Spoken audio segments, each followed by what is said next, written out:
Hi everyone. So today I'm going to be discussing personality disorders, more specifically personality disorder clusters, and then diagnosis and treatment. More than 9% of adults in the US have a personality disorder, so I do think it's important to discuss even if you're not in the mental health field because you're going to run across somebody who has one. So personality disorder clusters are separated into three groups. Cluster A, Cluster B, and Cluster C. These clusters are created based on overall similarities and characteristics of personality disorders. All 10 personality disorders are sorted into a cluster. A has 3, B has 4, and C has 3. Cluster A includes 3 personality disorders: paranoid, schizoid, and schizotypal. These individuals can broadly be described as maybe a little bit odd, maybe a little bit eccentric, maybe shying away from social interaction. Paranoid personality disorder is characterized by a deep distrust of others. This can include family, friends, spouses. Individuals with this disorder perceive others' actions as malevolent or people are out to get them. There may be no evidence or reasoning why people are out to get them, but nonetheless, they believe that it's happening. Schizoid personality disorder is characterized by kind of being detached from social relationships. They have a restricted range of expressions of their emotions, so they may feel very uncomfortable in emotional and social situations because they're not able to fully express their emotions, so they may tend to keep to themselves. Schizotypal personality disorder can be characterized by eccentricities in how people speak, how they behave, how they dress, how they think. They may feel uncomfortable with close relationships. The pathogenesis is thought to primarily be biologic, very similar to schizophrenia. Cluster B has 4 personality disorders: antisocial personality disorder, borderline personality disorder, histrionic personality disorder, and narcissistic personality disorder. These individuals could be described maybe as a little bit dramatic, emotional, maybe a little bit erratic, maybe a little bit over the top. Antisocial personality disorder is described as persistent disregard for social norms or rules. They do not care about the rights of others or consequences of their actions. Behaviors usually start in childhood, and individuals can struggle to empathize with others and may lack remorse for any wrongdoings. Behavior examples include lying, stealing, neglecting others, breaking rules, as the graphic shows. The pathogenesis is unknown, but studies support potentially a genetic link. Other possible reasons include low serotonin levels, maybe alterations in brain structure, or frontal lobe deficits.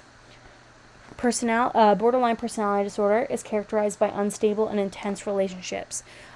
People with this disorder may have poor self-image, maybe emotional unstable, and maybe a little impulsive. They do not know the pathogenesis of this disorder. They think it broadly may be a little bit genetic, a little bit trauma-induced. Histrionic personality disorder is characterized by persistent patterns of excessive and very extreme emotion. They tend to dabble in attention-seeking behaviors.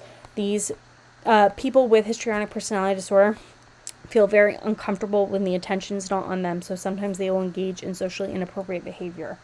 Narcissistic personality disorder is characterized by persistent patterns of grandiosity. They need admiration. They can lack empathy. They don't really know the biological factors of narcissistic personality disorder, though it's thought that it can be inherited, but it could also be developed in childhood. Cluster C includes 3 personality disorders: avoidant personality disorder, dependent personality disorder, and obsessive compulsive personality disorder. These individuals may appear a little bit anxious, maybe a little bit fearful, very different from the 2 clusters we discussed prior. Avoidant personality disorder involves severe social inhibition. They're very scared of rejection, criticism, humiliation that may come from any social interaction, or people's negative thoughts about them. So they tend to shy away from it. Dependent personality disorder is characterized by very submissive behavior, very clingy behavior and patterns. They avoid confrontation because they're afraid to lose the person that they're dependent to. Dependent personality disorder and narcissistic personality disorder they tend to go along very well. Obsessive compulsive personality disorder is not the same as obsessive compulsive disorder. It's one of my number one pet peeves. Obsessive compulsive personality disorder is described as pervasive patterns of preoccupation with orderliness, perfectionist. Think Monica Geller from Friends. It lines up more with they're dedicated to work and productivity, but not necessarily for financial necessity. Relationships, as a result, can often be neglected. Diagnosis of personality disorders, of course, follows the DSM-5 criteria. Examples of this criteria include an enduring pattern of inner experience behavior that is not the cultural expectation. This pattern is also inflexible and pervasive across personal and social situationship. Treatment includes a combo of intense therapy, usually individual or group psychotherapy, but therapy can also be delivered inpatient or outpatient. Medications can be used as an adjunctive treatment. So these are my references. Thanks, guys, for listening to my presentation. I think personality disorders are often neglected because in practice, these patients can often be frustrating to deal with, but nevertheless, they deserve care like everyone else. So I hope you guys have a great day.